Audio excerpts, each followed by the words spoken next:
तेलंगाना में आज रेवंत रेड्डी ने शपथ ली। मिजोरम में भी मुख्यमंत्री कल शपथ ले लेंगे। हिंदी पट्टी के 3 राज्यों का मामला बेशक लटका हुआ है, लेकिन अब सस्पेंस जल्द ही खत्म होने वाला है। पक्की खबर है कि मुख्यमंत्री के नाम का ऐलान रविवार तक हो ही जाएगा। लेकिन फिलहाल राजस्थान, मध्य प्रदेश, छत्तीसगढ़ के मुख्यमंत्रियों को लेकर तरह तरह की बातें कही जा रही हैं। सीएम की रेस में कोई किसी को आगे बता रहा है तो कोई किसी दूसरे को मुख्यमंत्री बनाए जाने के दावे कर रहा है। इसके साथ ही साथ मैं एक और बात आपको बताता हूं कि ये अटकलबाजियां हैं। कई तरह की अटकलबाजियां इस वक्त चल रही हैं।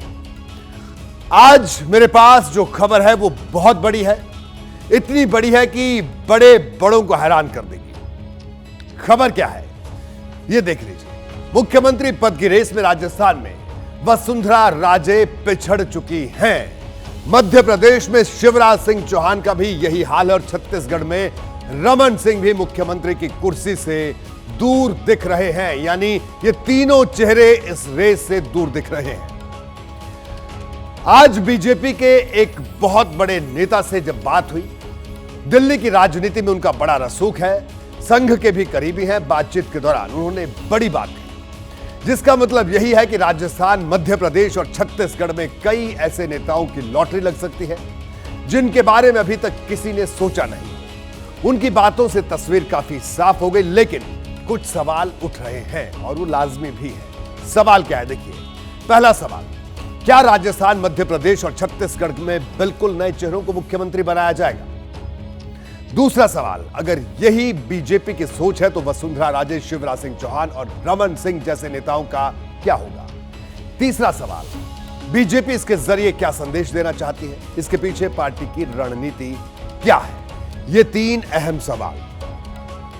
रणनीति की बात करने से पहले जिक्र कर लेते हैं वसुंधरा राजे का, शिवराज सिंह चौहान और रमन सिंह और इन नेताओं के भविष्य पर।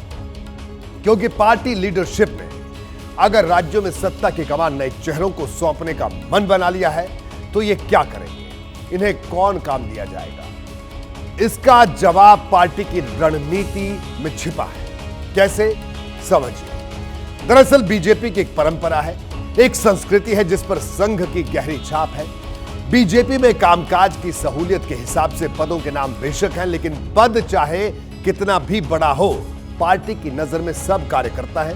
इसके लिए अगर आप करीब से देखेंगे तो वहां कोई किसी से किसी का पद नहीं पूछता, दायित्व यानी जिम्मेदारी के बारे में पूछता है। और मैं अपने इसी शो में आपको पहले भी बता चुका हूं कि बीजेपी 15 साल के फ्यूचर प्लान पर काम कर रही है, आगे के हिसाब से तैयारी कर रही है।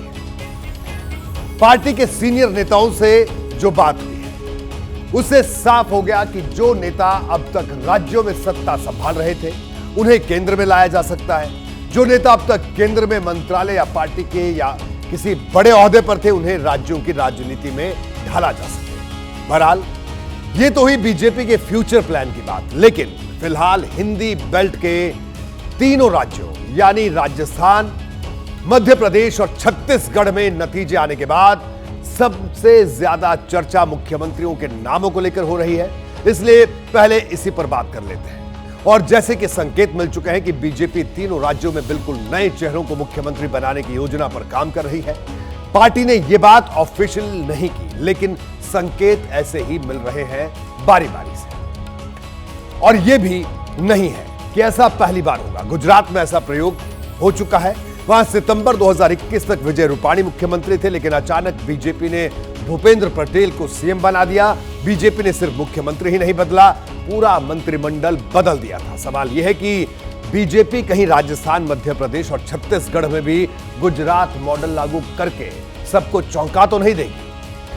वैसे भी मुख्यमंत्रियों की रेस में जिन नेताओं को शामिल बताया जा रहा है वो खुद को दौड़ में मानने से इनकार कर चुके हैं। वसुंधरा राजे ने इस पर बेशक अभी तक कुछ नहीं कहा, लेकिन उन्होंने मुखर होकर दावेदारी भी नहीं जताई है। मैं मुख्यमंत्री का दावेदार ना तो पहले कभी रहा और ना आज हूं। मेरी कोई महत्वाकांक्षा नहीं है। पार्टी का जो निर्देश होगा उसका पालन करना। पार्टी ने पहले भी जो जिम्मेदारी दी है वो जिम्मेदारी निभाई है और आगे भी जो भी जिम्मेदारी देगी उसको अच्छी तरह से निभाऊंगी। बीजेपी अनुशासित पार्टी मानी जाती है और इसकी एक परंपरा रही है। कुर्सी पर दावेदारी को लेकर पार्टी के नेता अक्सर चुप भी रहते हैं। इन नेताओं ने भी शायद इसी परंपरा का पालन किया। लेकिन सवाल तो यह है कि अगर बीजेपी नए चेहरों वाली लाइन पर आगे बढ़ती है तो वो कौन होंगे जिन्हें मुख्यमंत्री बनाया जा सकता है? इस सवाल के जवाब के लिए मैंने दिल्ली, जयपुर, भोपाल और रायपुर में बीजेपी के कई नेताओं से बात की तो तस्वीर काफी हद तक साफ हो गई। सबसे पहले मध्य प्रदेश की बात करते हैं और उन 3 चेहरों से आपको रूबरू करवाते हैं जिन पर बीजेपी बाजी खेल सकती है। मध्य प्रदेश के वो 3 चेहरे कौन हो सकते हैं, जरा इसको देखिए। प्रहलाद पटेल, वीडी शर्मा और नरेंद्र सिंह तोमर, ये 3 वो नाम हैं जिन पर भारतीय जनता पार्टी दांव लगा सकती है। सबसे पहले बात प्रहलाद पटेल की कर लेते हैं। वो बीजेपी के कद्दावर नेता हैं, उनके पास सियासत का लंबा अनुभव भी है, संघ के रास्ते बीजेपी में आए हैं और पार्टी लीडरशिप से भी अच्छे रिश्ते हैं। और जहां तक सीएम बनाए जाने का सवाल है तो कई बातें ऐसी हैं जो इनके फेवर में जाती हुई दिख रही है। ओबीसी समाज से आते हैं, केंद्र में कई बार मंत्री रहे हैं, मजदूर संगठनों पर अच्छी पकड़ है, लेकिन वो राज्य की राजनीति से दूर रहे हैं। दिक्कत है कि वो एक दलित के आत्महत्या के मामले में विवाद में भी आए थे।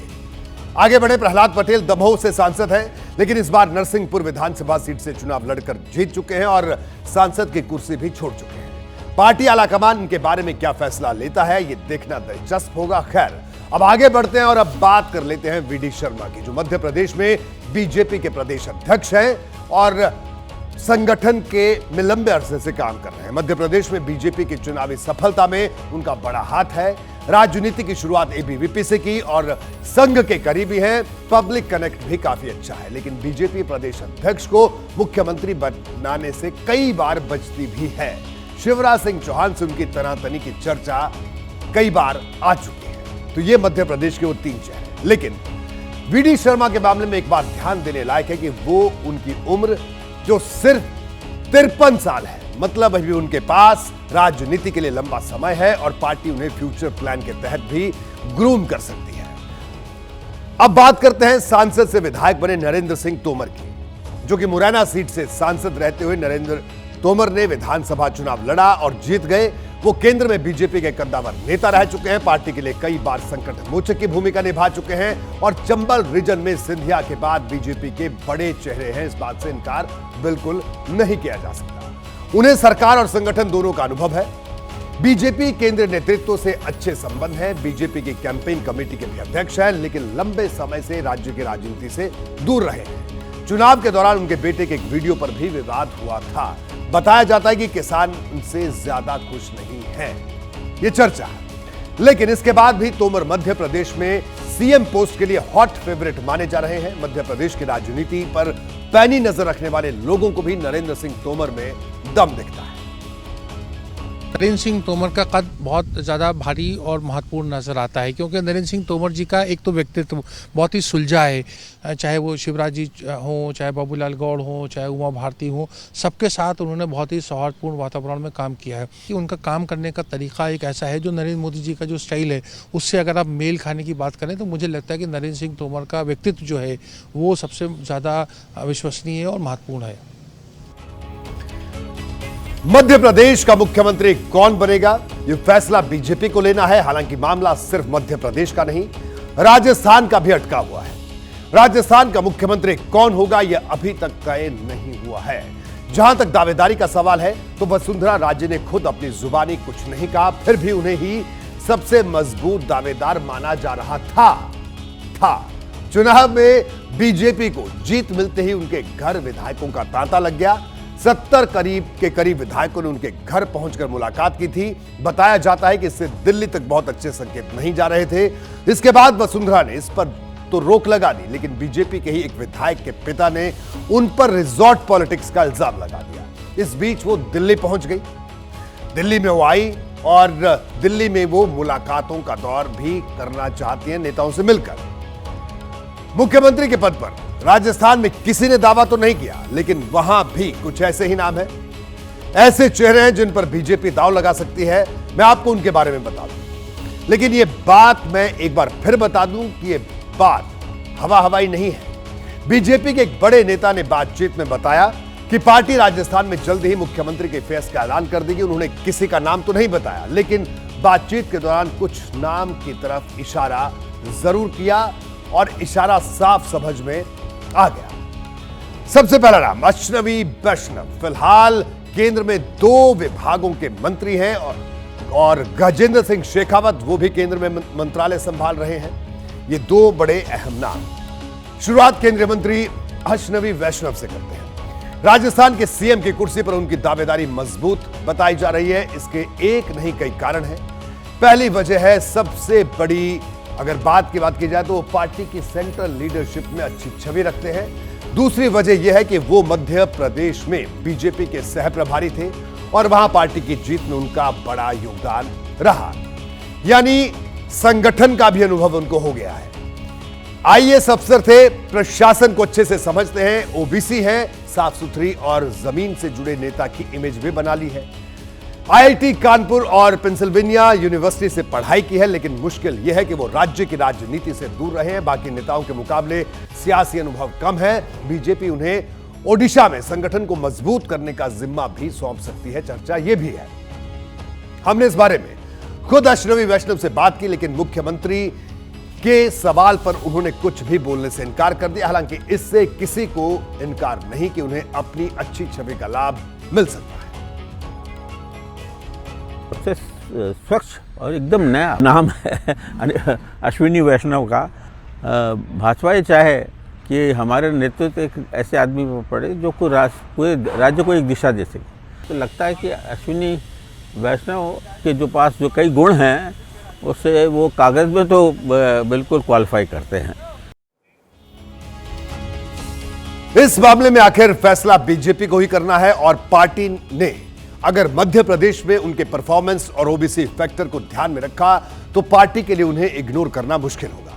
राजस्थान सीएम की रेस में लोकसभा अध्यक्ष ओम बिरला का नाम भी कुछ लोगों ने चर्चा में लाया। वैसे इस रेस में एक दूसरा नाम भी चल रहा है, वो है पार्टी के बड़े नेता और केंद्रीय मंत्री गजेंद्र सिंह शेखावत।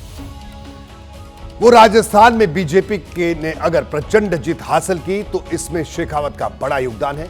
राजस्थान में जितने दिन प्रचार चला वो मैदान में डटे रहे और गहलोत पर तीखे हमले करते रहे। इसके लिए पार्टी ने उन पर सर्कल में उनके नाम को भी खूब चर्चा हो रही है, संगठन में भी।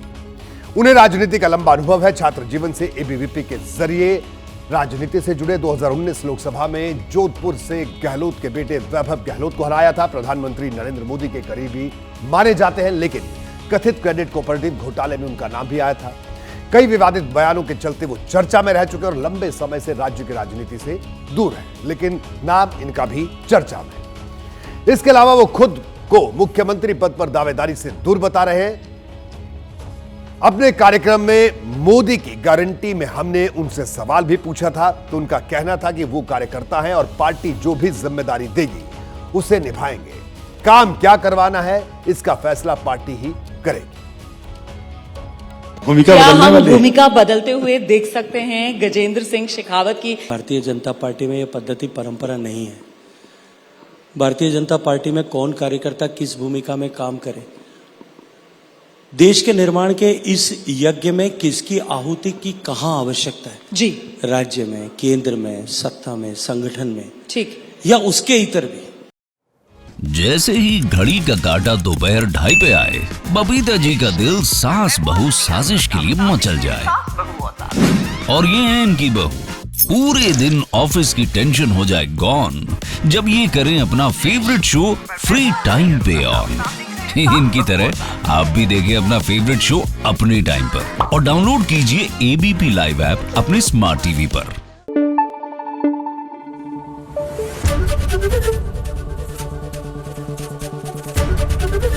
एबीपी न्यूज आपको रखे आगे।